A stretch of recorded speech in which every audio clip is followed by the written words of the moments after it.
Greetings and konnichiwa, and welcome to the Onyx Tavern. I'm your host, Rick the Barkeep, bringing you episode 220 here at the Tavern, where tonight we're finally going to get caught up on Power Ranger comics. Yes, it is a miracle. I have finally got caught up on every issue of Mighty Morphin Power Rangers from Boom Studios, and I have a lot to say about it.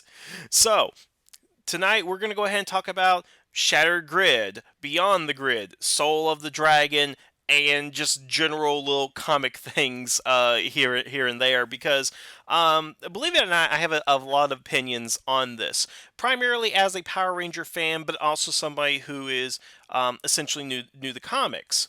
As I've probably stated a number of times, I am not a comics fan. I enjoy the MCU, I enjoy the DCAU, I enjoy those characters.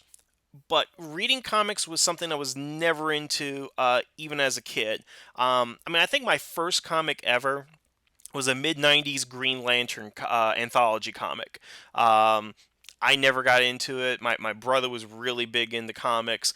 He loved Carnage and Deadpool, and I don't know what that says about him or said about him, but go ahead and figure that one out. But it was just something that I could never get into because I was so fascinated with things like Power Rangers and Star Trek, television and movies and that kind of stuff. I guess I wasn't one for reading, to be quite honest, unless you count Animorphs, and then I was totally into that. So really going into this, there were a lot of things that I guess I don't understand about comics, and it's kind of bothered me in a number of ways, and I've tried to acclimate to it, but a lot of things just don't really make sense. Like, as I've said before, like the trade issues. The trades are like 5 or 6 issues of a story, and that's over, a 6 month period, but it takes anywhere from 9 to 12 months for the trade to be released out on Amazon. I don't commit the $3.99, $4.99, or however much it is each month to get a comic for various reasons. So I just go on to Amazon.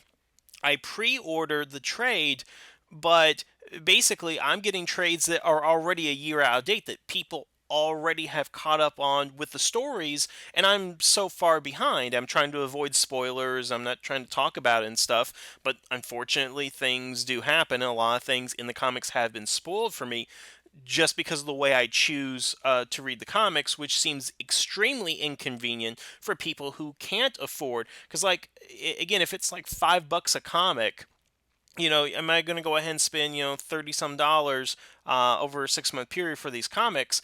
Or am I going to go ahead and wait for the trade and pay $12 for them? I mean, that's what I'm going to go ahead and do.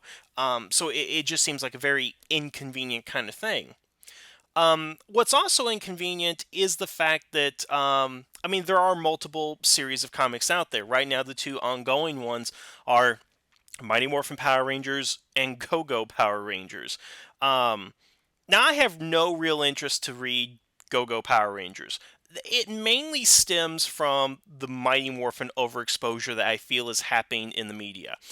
Yes, we have the 25th anniversary of Power Rangers, but what people forget is Mighty Morphin only made up the first 3 seasons. We have Alien, Zeo, Turbo, In Space, Lost Galaxy, Lightspeed Rescue. You know them all. We have all those. Why are we not producing content based on those comics? Where's the Lightspeed Rescue comic? Where's the Jungle Fury comic? Where's the Wild Force comic? Where are those stories for me to go ahead and read? I'm not really seeing those. Every comic to date that they have published is tied into Mighty Morphin somehow. Mighty Morphin or Power Rangers Pink, about Kimberly, Soul the Dragon, about Tommy. Again, go, Mighty Morphin, Justice League and Power Rangers. It's the Mighty Morphin team that the Justice League meets. Again, everything is tied into Mighty Morphin in some way. Now, there are one-shots out there, obviously, like Psychopathic, um, that still ties into the Mighty Morphin storyline, but that has elements of course, Five Man, and then the Psycho Green, which I would read that comic. I would read that series. I would read the Zybrian Rangers, the Supersonic Rangers. I would read that story, but I don't think that's something they're going to go ahead and make because everything is tied in the Mighty Morphin. And again, going back to Go Go, I just don't want to read a prequel series. I really don't. It's not something I'm particularly interested in. I want to see a continuation of the story. That's the thing that also bothers me. And this is just in general, is like the problem with reboots and reimaginings and remakes. They always start back to square one. You start the original story, you get so far, and they're like, nah, let's just reset the game and start over and try it differently. And I hate that so many times. Like, I want to see what happens to these characters. I want to continue that story. I don't want a new Spider-Man. I want this Spider-Man and see what he's up to. Same thing with Power Rangers. If I'm reading Mighty Morphin, which takes place after the Green Ranger saga, and I want to see how Trini progresses, why do I want a story where we basically go back to Trini's earlier days to see what she's up to? I want to see, like, Trini's character now. I would see what she's doing in 2019. That's a story I would go ahead and read. I don't want to go backwards in time with the story. So Go-Go is just a turnoff in those regards. Plus, is it just me, or is Go-Go like aping every 80s and 90s movie poster? I just as a quick rant right here, I find it really upsetting that the comics in this regard have to ape famous covers of other comics and movie posters instead of creating something unique and original on their own. I'm sure that Buffy the Vampire Slayer reference was great to a lot of people, but it means nothing to me because I don't care for Buffy the Vampire Slayer. I don't like it. And to see our characters emulate something else is not interesting. I'd rather them have created an interesting cover on their own that other people can emulate. Because it just seems that the comic covers in that regard are just like, we know this is popular, we're going to emulate, but we're not popular in our own right to stand on our own. That's just what that message seems to me. Okay, trying to get back on track right here. Just one little other concern that I have right here. So, when reading Shattered Grid, I tried to go into it without knowing anything about the series, but also keep in mind I don't know about comics, and I don't know if this is a practice or not that happens within the comic industry at Marvel, DC, IDW, or any other place. But what was really annoying about reading Shattered Grid is that I would come to the end of an issue, I would go into the next issue, and somewhere in that issue there was a character that was introduced, there was a situation that was recalled that I had no idea what they were talking about. And I felt that I was missing something. Like, did I miss an issue? I went from issue 27 to 28, but there's this new character that's introduced, but was not properly introduced here. For example, the specific characters I'm referring to are Ranger Slayer and Finster 5. I was reading comic. I'm like, where did this character come from? Who's the hell is the Ranger Slayer? Now I know who Ranger Slayer is from the game because she was introduced in Legacy War, but I have no idea who the hell she is in the comic because the comic didn't tell me. Well, to my surprise, she was introduced in Go Go Power Rangers. So was Finster 5. But the Shattered Grid comic made no mention of this. See, I imagined that what they would do is at the end of the comic, because there was a reading order, which I was not made aware of, that it would say at the bottom, story continues in Go Go Power Rangers issue 8 or something like that. And that you would read Go Go Power Rangers issue 8, and then at the end of that it would say story continued in Mighty Morphin Power Rangers issue 27 or whatever it is. That wasn't in there. So I actually, once I finished Shattered Grid, and heck, when I got to Beyond the Grid, when I'm caught up to that point, I found that there was a reading list, and I was supposed to intercut between the two. I was supposed to read like 3 episodes of Mighty Morphin, an issue of Go Go, then an annual issue, and then I was supposed to go ahead and read Mighty Morphin again. That to me makes no sense as a reader because one, you're asking them to buy a comic that they're not interested in, and then have to be caught up on that. Because if I think Ranger Slayer was introduced in issue 8 of Go Go, I think that's the case when I looked it up. That means if I have no interest in Go Go, I have to read up to issue 8 just to get caught up on their story so that when I read about the Ranger Slayer's introduction, I'm not lost with what's going on with them. And I find that very annoying and time consuming and money I don't think I should have to go ahead and spend. Why is it in the Go-Go series? I'm sure that there is some sort of convoluted explanation in the canon because of the fractured timeline that they would be in there, but that information needs to be presented in the main series comic. If I'm reading Shattered Grid, I want to read Shattered Grid. I don't want to read Go Go. I want to read this particular story. Why do I need the supplemental material? And I know some people are saying you don't need that supplemental material, but I think a major introduction of a character into the story is something that I need to go ahead and know. And the funny thing was is that when Finster 5 mentioned Tommy's attack of the Zeo Rangers, there was a little note that said this story was told in the 2017 annual story. Then I was able to go and look that story up. So they'll make asides in the main comic to say, hey, this is where that story was told, but it will not make mention of this is the order in which you need to be reading it. Because when I did find the order, it was posted on some Ranger groups and on the Ranger board page, but there was nothing in the actual comic that I could find that said, hey, this is the next issue you need to go ahead and read. So that was very annoying, and it's honestly a turnoff in the comics format, and that's why even if I'm reading a trade, it doesn't even have that information. So it's annoying. It's something I don't particularly like, and that's all my stuff about comics in general and reading the stories. So that being said, let's actually get into the stories themselves.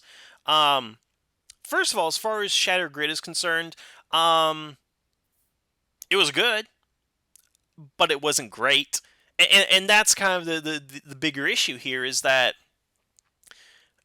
again, I tried to avoid all the spoilers. I tried to avoid the talk with it, but social media just won't leave you alone. No matter what you block and what you try to hide, if you just exist on social media, people are going to spoil things for you, and I just find that so annoying that I can't even follow the Legacy War, Twitter account without something getting spoiled or something showing up.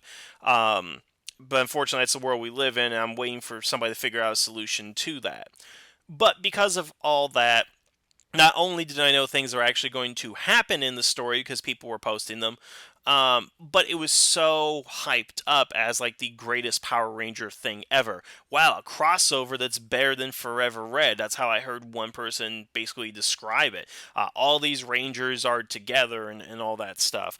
But when I got into the story, I just really wasn't engaged into it. I mean, yeah, it was good, but well, first of all, it felt very rushed. It honestly felt like reading a 22-minute episode of the show that they have to cram so much that they don't take time to relax and breathe. I know from watching Linkara's shows, and of course, Linkara is the only real access I have to comic information. He talks about how comics go on way too long, that they put too much stuff in there and it doesn't really mean anything.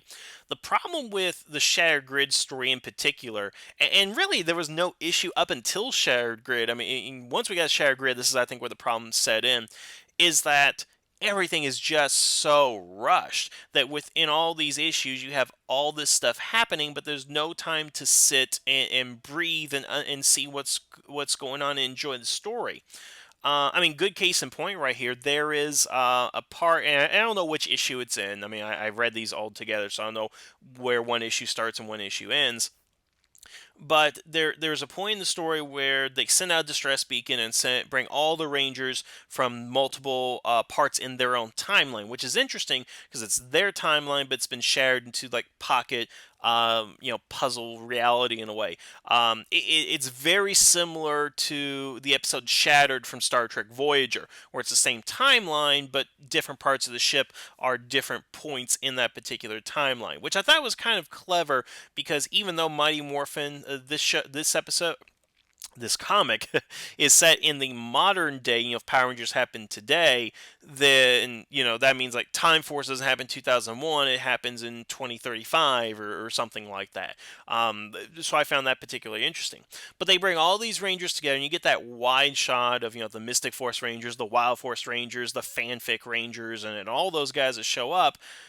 And there's like a montage on like one or two pages of them like interacting with each other, but there's nothing of any particular interaction going on. For example, there's a conversation between the Phantom Ranger and the Magna Defender. Now, I say the Magna Defender because it's supposed to be Mike. We find that out in Beyond the Grid, but the dialogue is indicating that it's the Magna Defender because he basically says to Phantom Ranger, "Hey, you're a helmet stays on all the time kind of guy, aren't you?" And the Phantom Ranger is like, "Yeah," and he's like, "Me too." That to me says it's the original Magna Defender and not Mike, but again, that is one little quip of dialogue right there, but I would want to see them interact more. I just don't want to see them together and exchange one line of dialogue. I want to see them talk to each other and have actual dialogue. And it does go too quick, but I think the other part of that is it does focus so much on the Mighty Morphin Rangers because it is their story. Obviously, their name is in the title, but it doesn't give any room for any other characters to come in and make an impact. For example, the Mystic Force Rangers show up and Nick is there. Now, Nick can be something of a jerk. We know that. Ha- wouldn't it have been interesting if he had an interaction with Jason saying, "Hey, I know that you are like the original Red Ranger and stuff, but I come from further in the timeline than you do, and we just defeated the Master. We're more experienced, we're more powerful than you. You guys, I mean, you're not going to be anything for at least another 2 years, or more powerful than you are, and you're very inexperienced at this point in the timeline. So how about I go ahead and take over, and then you can go do." Whatever, because I think we can handle the situation better and stuff. Just things like that, just getting characters together with motivations and things that would go ahead and work like that. But no, they spend the entire time focused on the Mighty Morphin Rangers, and we don't even get to really get the thoughts and reactions of the other characters and how their timelines have been conquered. I mean, we do spend a lot of time with Lauren and the Samurai Rangers. We visit them, but we really don't get a lot of interesting dialogue. I mean, even Lauren, I think the most interesting we get from her is when her and Jason are riding the T Rex across the desert to Corinth, which is interesting. I mean, that's the kind of thing you'd want to see. I mean, it's like, wow, they're riding the dinosaur all the way to the Dome Sea. That sounds interesting. And heck, and I will give Shattered Grid this. For as much as I loathe and despise RPM, they actually made RPM bearable. Dare I say, good? And that's simply because they understand. I think that's the thing is like the comic doesn't really have any type of comedy in it. It has levity when it needs it, okay? Which is different. And they treat everything in RPM when they're visiting as very serious and very important. Now, Ziggy, of course, is in character, but he's not a buffoon. None of the Rangers are acting like it's a comedy, despite it being the end of the world, and even worse with Drakon attacking. So I applaud the comic for giving us a serious RPM. If that was closer, if the RPM TV show was closer to what the comic was doing, I would certainly enjoy it a lot more.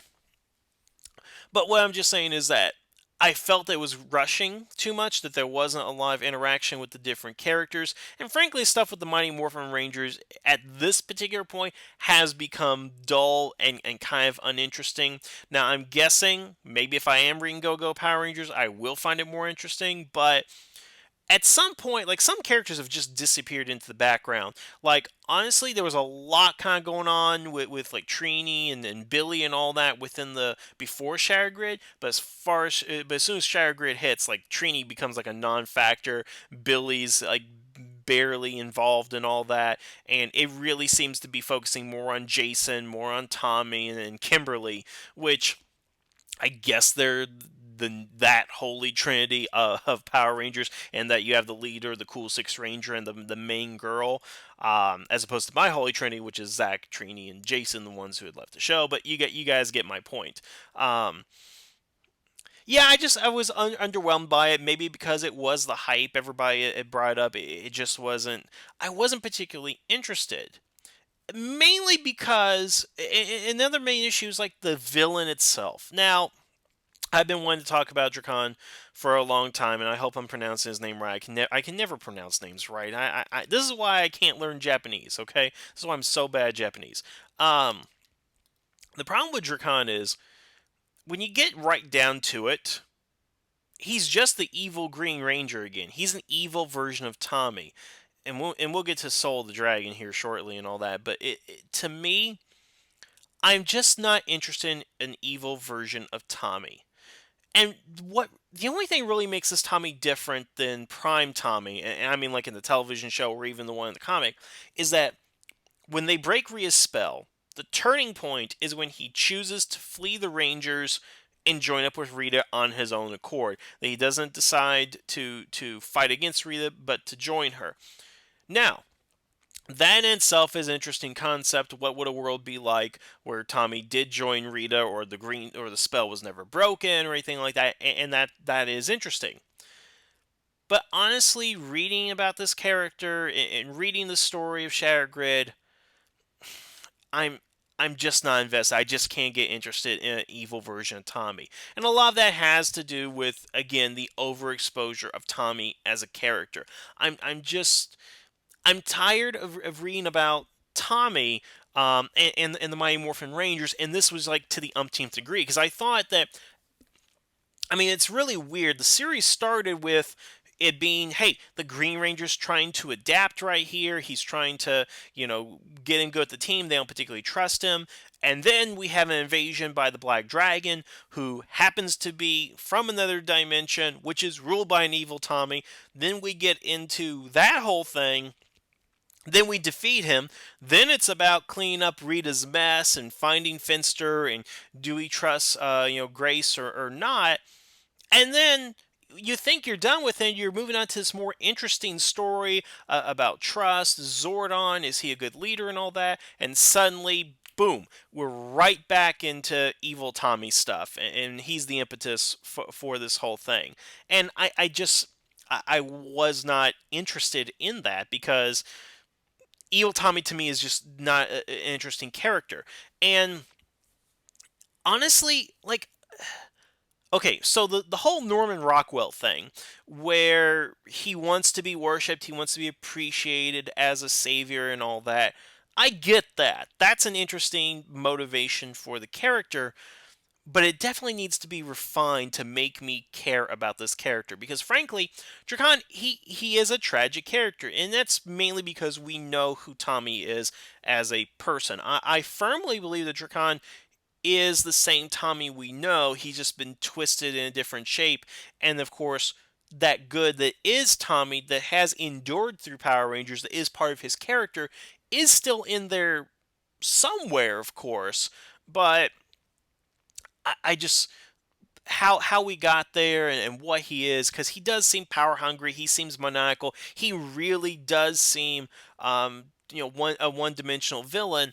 The Norman Rockwell stuff certainly helped explain his character a little bit more, but just not enough. I mean, I think the problem is that when you look at villains in superhero media, the thing is that they are going to be compared to the Joker, Thanos, particularly his MCU counterpart, and Joker in the Dark Knight, and so many other villains that have been good. But Power Rangers in the show, for some reason, will not go there and try to make an interesting, complex, and deep villain. They've tried to do that before, with Astrama, with Trakina, and a couple of others, but they just really haven't hit it. And the comics should be an opportunity where they can make a villain like that. And they had the opportunity with Drakon, but I think that the premise of an evil Tommy of choice has an interesting idea behind it, but they just couldn't make it work. I'm having a hard time trying to articulate it, but again, it just comes back to, I think, the overexposure, and they just weren't willing to go, I think, where they needed to with the character. And how would I have done it?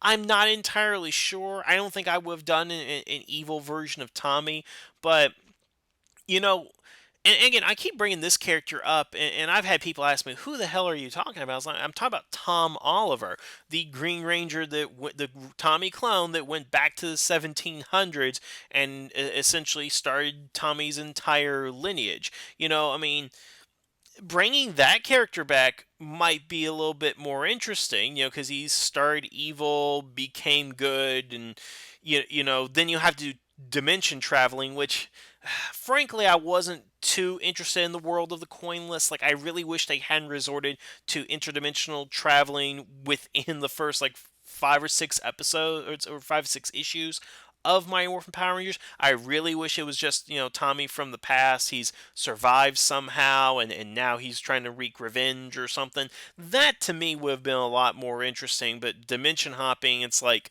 I don't know why they needed to do that. And that's kind of been a turn off with Mighty Morphin. But again, up until Dracon's return, that had been the writing had been very strong, the characters had been very strong. I just really think they kind of fumbled the ball with Shattered Grid and with Dracon. Now, where I do start enjoying this is Beyond the Grid, because Beyond the Grid basically throws everything aside and starts out with a very interesting premise. First of all, Shattered Grid's ending, like, I get what they're doing. It's, Crisis on Infinite Earths. It's resetting the universe. But what Beyond the Grid does, which I think is interesting, is that they reset the universe, but we don't get to see what's going on with the universe, and we have Terraventure, Promethea, wherever you want to go ahead and call it, lost in another dimension, in another universe in which the morphing grid does not exist, and they're trying to find their way home.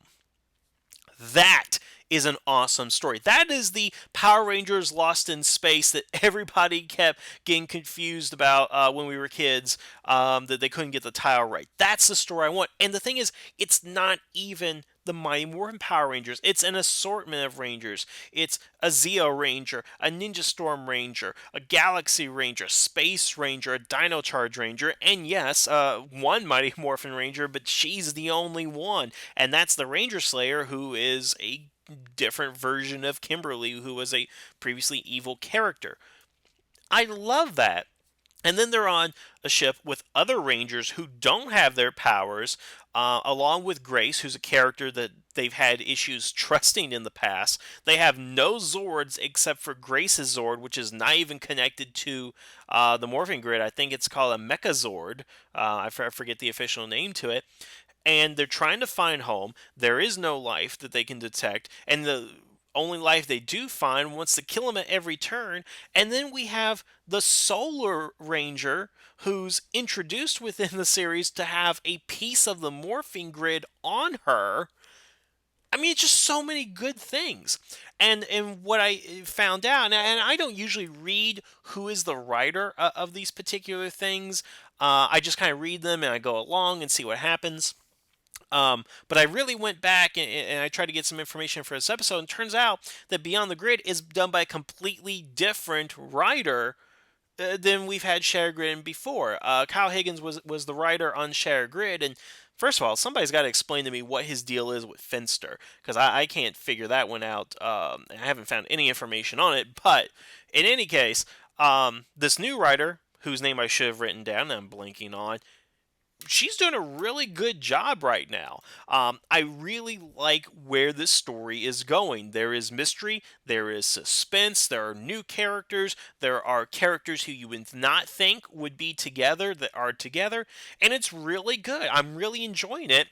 And I can't wait for the next issue to come out. This is a story that I'm really invested in because it's really doing something new, something different. And yes, it is really incorporating elements of Star Trek into it. It's like Power Rangers version of Star Trek Voyager, but done better and competently.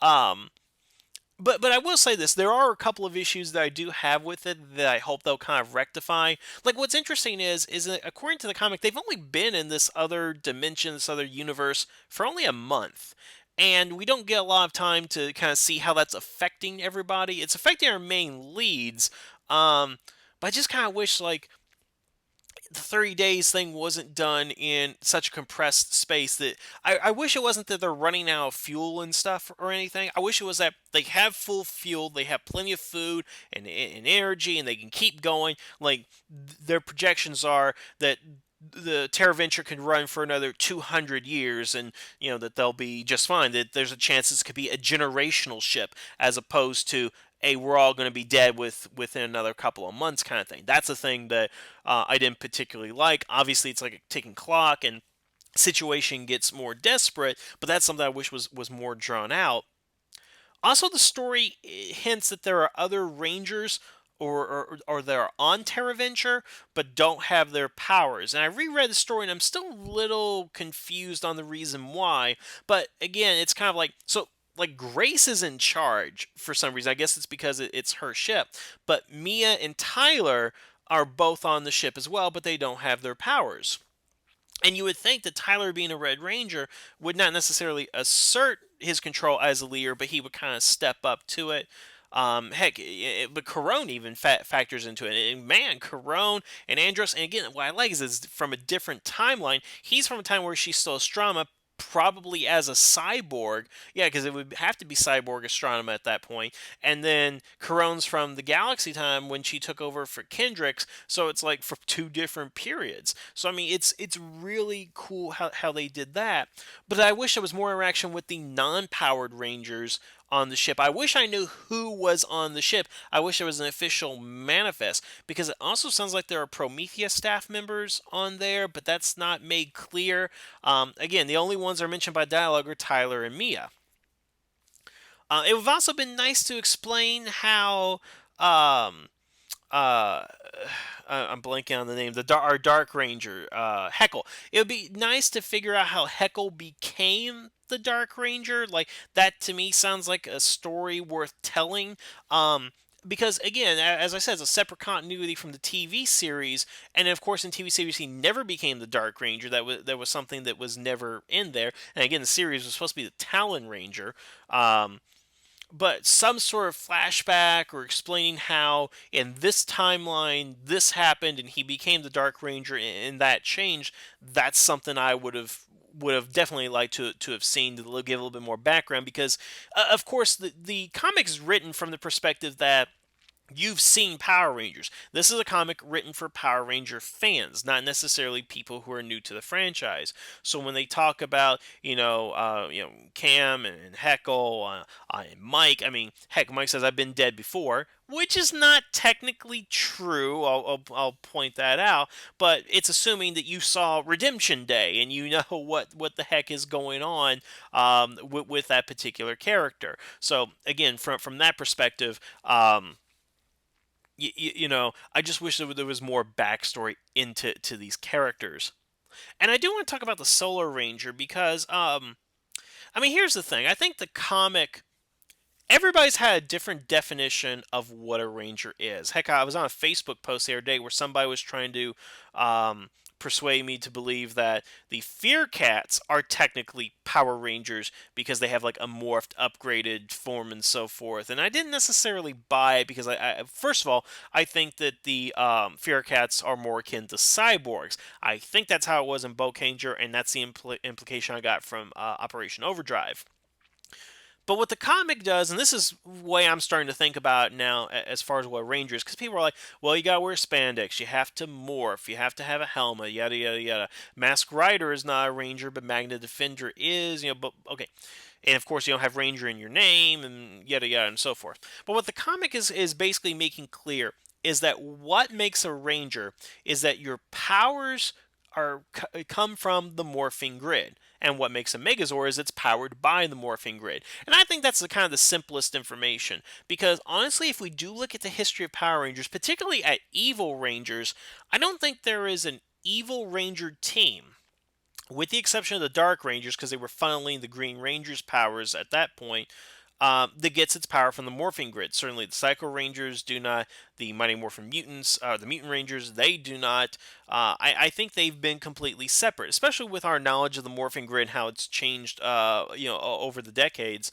But I do like that definition, and that really makes sense. Not necessarily retconning anything, but just making it clear. Oh, that's the case. They are, powered by the morphing grid, and that's the easiest explanation to what a ranger is.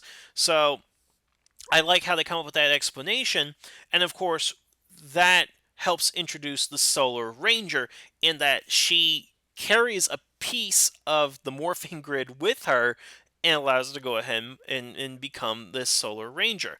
And I do like how Heckle basically points out you can't have a piece of morphing grid. It's like having a pound of time. I kind of like that analogy. It's pretty cool how they're able to do this, and I do think this writing is a lot better than what Kyle Higgins was producing. Not that he was bad, but man, Beyond the Grid is just so refreshing, just so interesting that I'm really enjoying the heck out of it.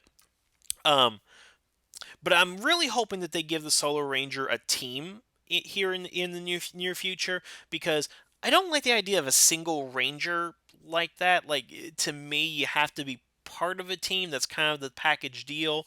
Um, I mean, I could be wrong on that particular point, but I'd love to see her have her own team and have herself a Zord and all that. And I'd like to see what these mysteries are. And I really hope they drag out Beyond the Grid. I really do. I want to see this either extend, about 15 more issues or something, or even better, spin off to its own series. Let Mighty Morphin get back to whatever universe reshaping thing at once, and then have Beyond the Grid just continue on, because as you'll notice, none of the main characters, with the exception of Grace, is a Mighty Morphin character. They are all from different seasons, which happened later in the timeline. So yeah, that's all I got to really say about Beyond the Grid. I can't wait to actually catch up. The next issue coming out this month in February. I really like this, and I want to see more of that. So now the last comic to go ahead and talk about is Soul of the Dragon. Now, I think this is another issue of overhyping the comic, because this is pretty much the first one shot that we've had. Yeah, one shot, I guess, would be the proper term, because Justice League and Pink were like 6 issues, and then, of course, later collected into trade. But this is a single story in a book that, it was released at once. And the comic obviously draws inspiration from Logan. Tommy looks a lot like Hugh Jackman in the film, and I think that's what it was basically marketed as. If not marketed, that's how a lot of the fans perceived it. Now, the difference between Logan and Soul of the Dragon is that Logan was meant to be a definitive end for Hugh Jackman portraying this character, um, whereas Soul of the Dragon is supposedly Tommy's end as a Power Ranger, but it is not a definitive end, in the fact that he does not die within the series. Not saying that he should have, but it's treated like it's the last Tommy story ever, when it is not. It is not. It is not the last Tommy story ever. I kind of get that, because everything's got to be Tommy centric, for good or for ill. That's kind of where we are still in the franchise. It all has to be about Tommy, and I don't think they would publish a story that's canonically the end of Tommy's reign as a Ranger. Now, I do believe Soul of the Dragon is within continuity of Mighty Morphin. I don't know. We'll have to find out as we go down the line. Even if it's in a separate continuity, I mean, it's it still fits in with the other timelines. Heck, you could go ahead and put in the main series timeline, and things would still go ahead and work. Um, but just a couple of things I'm not really keen on in terms of Soul of the Dragon is, first of all, just like, I find it interesting that for this character to basically sail into the sunset, he's doing it on a boat, which is nothing against sailing and whatnot, just not how I kind of expected Tommy to go ahead and end this, if this is indeed his canonical end within the comics. Um, I'm not too impressed with his son JJ, which I would like to know what JJ stands for exactly. Jason Jr. maybe as a nod, Jason Frank or Austin St. John, whatever and stuff. It's just not something I'm particularly. He wasn't a very interesting character, and even the story doesn't make sense from a logical standpoint because yeah, Tommy's retired from teaching. I'm actually surprised that they kept that element in there. I wouldn't think that. I don't know. It just seemed a little odd to me. Um, but Tommy's son goes missing. A friend of his comes and says, "Hey, he's missing. Help me find him." They go about to find him, only to find out that JJ was undercover this entire time. Now he goes to visit Sky, Tommy does, and I find that very interesting that they're tying in SPD because that's where we're in the timeline. Even though again the Mighty Morphin comic timeline is a little skewed. But the point there is that they actually introduce SPD Rangers and they get them to interact. But Sky, even being Sky, you'd think he would tell Tommy, the quote unquote greatest Ranger ever, that his son was undercover and not to worry about it. And the girl in question, she's just, she doesn't know what's going on. To me, that seems like a big issue with the writing, is like that's something that could have easily been resolved, in the way that's not resolved is rather artificial. Um, the comic also brings back the Master Morpher, and I don't know if this is a chicken and egg situation as far as what came first, as far as the episode or the comics inspiration, or if they were developed simultaneously or whatever. But yeah, the Master Morpher, I'm still, I don't like the way it was really utilized within this story. Um, I just again, Tommy morph into multiple Rangers. I didn't really find it interesting. Pick an identity, pick a power, stay with it. And the implication is that the Zeo Ranger powers and all these powers are gone except for the Dragon Shield. And to what end? I mean, so is Zeo Crystal destroyed at this point, or what? The Dino Gem? I mean, I would like a better explanation of how the Master Morpher works. And see, to me, the Master Morpher here is like, I think I got it. I think I got it because this is Tommy's last story. They need a reason to where Tommy could not be a Ranger again. I think that's got to be it right there. Because they introduce his artificial back, giving him problems to where he can't fight properly. They say he can only morph a certain amount of times, and once it's done, it's done. He can't be a Ranger again. So I get it. It's an artificial reason to say Tommy can't be a Ranger anymore. That's what it is. That's what makes the most sense. I think I get it now. I don't like it now that I just understood it, but they want to have closure. I mean, like I said, they can't kill the character, so we just don't make him a ranger anymore. That seems to be their logic in this situation, and that's just very disappointing. Um, and like I said before, can somebody explain to me what Kyle Higgins' thing is with Finster? I mean, I think Finster would be an interesting villain to explore, but now he's had Finster as a main antagonist in Mighty Morphin with Clay Creations.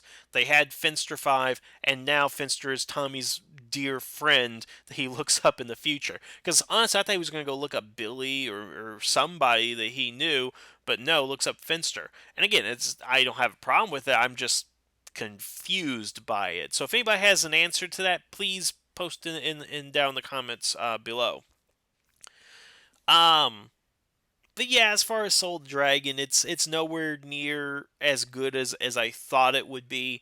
They really needed to go all in with this. This was either going to be the death of Tommy Oliver, or had to be a more interesting story. And yes, I'm glad it's not the end of the world, and we're focusing on street gangs and stuff. Oh, Scorpina. Um, I'm not particularly enthused with what they did with the Scorpina character. I think the stuff with Lokar was certainly interesting, and I would like to explore that more. Um, but I was just kind of underwhelmed with the Scorpina stuff. I wanted to see more. I like her. I think she has potential as a character. Um, but yeah, I was just kind of underwhelmed. She was sent to Lokar's dimension, and now she's sent to the future and become powerful and all that stuff. So I wish there was something more they could have done with that. She just seemed like it seemed like they were going to have a generic villain for the story, which is kind of what they needed, but they wanted to bring back a villain for some importance. I just wish that I brought back a more interesting character, or that they would have done a completely new character to go off of, because I think they could have done better with Scorpion. I just don't think this was the story to put her in. I would I would dare to say that they should put a villain like Goldar in there, or just somebody who is a true antagonist to Tommy. Um, and again, going back to Logan, kind of X-23 fits the bill more than say Sabretooth would, because X-23 is basically the mirror version of Logan of how he views himself as nothing but a killing machine. So again, if we could have had something like that with Tommy, not Drakon or anything, or an evil version of Tommy, I'm just saying a villain that's more of a mirror for him, that would have been a little bit more interesting. And I think the final thing I want to talk about, now I've talked about all the stories and my kind of thoughts on them, is that this is the thing that's kind of annoying me with Power Ranger fans. And the thing is, like, my biggest issue is that I am so contrarian to the rest of the Power Ranger community. And I don't do it on purpose. I promise you guys that. I have my own thoughts and feelings, and unfortunately, the main swath of Power Ranger fans just don't agree with me, and I can never understand why. To be honest, but what they're saying now is that fans are demanding, they're sending petitions out there and stuff. They want Hasbro to start making television or movie adaptations of Shattered Grid and Soul the Dragon. Um, to which I'm like, no, no, I. Okay, here's the thing. I've already said to you guys why I think the comics, these two particular stories, Soul Dragon and Shadow Grid, are not very good. I've made that abundantly clear. The problem is that if you try to adapt that on the television show, it's just not going to go ahead and work. It just will not work for the show. And even if you try to adapt it into a feature film, you can't do a one-for-one translation. Again, going back to Logan here. Now, I have never read Old Man Logan, but I know for a fact that where Old Man Logan and Logan diverge is that Old Man Logan is just, it's in the future, it's a dystopia, and this is what Logan's doing. But in the film Logan, it's like it's in the future, mutants are gone, and this is how he's coping with it and his suicidal depression, and all that other stuff that's happening to him in the movie. Basically, the movie just borrowed the concept of an older Logan, much in the same way the Avengers Infinity War borrowed the concept of Thanos seeking the gems to snap half of existence, but they changed his reasoning from he wants to impress death to, balance as all things should be. Um, I get that. So what I'm saying is, if you are going to turn these into a feature of any kind, then what it needs to be is the general concept. So for Shattered Grid, it needs to be Rangers from different points in reality and in the timeline are uniting to fight, a greater threat. In this case, an evil Ranger. If you make that story where it's exactly in the story and Lord Drakkon is a character and all that, I don't think it would work, and I don't think it would be worth our time, because then we would just be watching a comic that we could be reading. Much in the same way of Soul of the Dragon, if you want to tell a definitive end to Tommy being a ranger, or the end of Tommy's saga, his life, basically, you don't tell that story in cinematic form. You would have to choose a different way of telling it, but starting from the same point that it's Tommy in the future, and this is how he is no longer a Power Ranger. Now, in that case, would you be aping Logan? Of course. Again, I think that's the whole point of the comic, is to pay homage to that and make Tommy into the badass of Logan, which again just doesn't pay off the way that it should. So what I'm just saying is, don't adapt Shadow Grid, don't adapt Soul Dragon. If we are going to invest our time, let us come up with more interesting stories, more interesting characters. And you know what? If you wanted to do something, like if you want to do an adaptation, do Beyond the Grid. Let's do that. But my suggestion, create a new cinematic Power Ranger team that's unique to the movies only. Brand new characters, brand new Zords. Go from there. Don't bother adapting the comics because what took 30 years to get Infinity War change, it adapted into a film, and heck, it took, if you count back to the 1940s when Captain America was first introduced, it took them 70 years to come up with an adaptation of the Captain America movie. Obviously, the 1990 Captain America notwithstanding. So, what did we talk about tonight? We talked about how I did not enjoy Shattered Grid or Soul the Dragon, but I absolutely love Beyond the Grid, and I don't think we should adapt any of these into films or television, that we need to come up with different ideas. Owen Dracon is overrated. So, did I accurately explain myself tonight? Did this any of this make sense? I hope it did, and I hope you guys enjoyed it, and hope my brother enjoys it. You know, so um, so yeah, I mean, what do you guys think? What did you think of the individual stories? What did you think of my comments here? And what do you have to go ahead and say? Leave a comment below and let me know. Otherwise, thank you once again for joining me. Have a good evening. The tavern is now closed.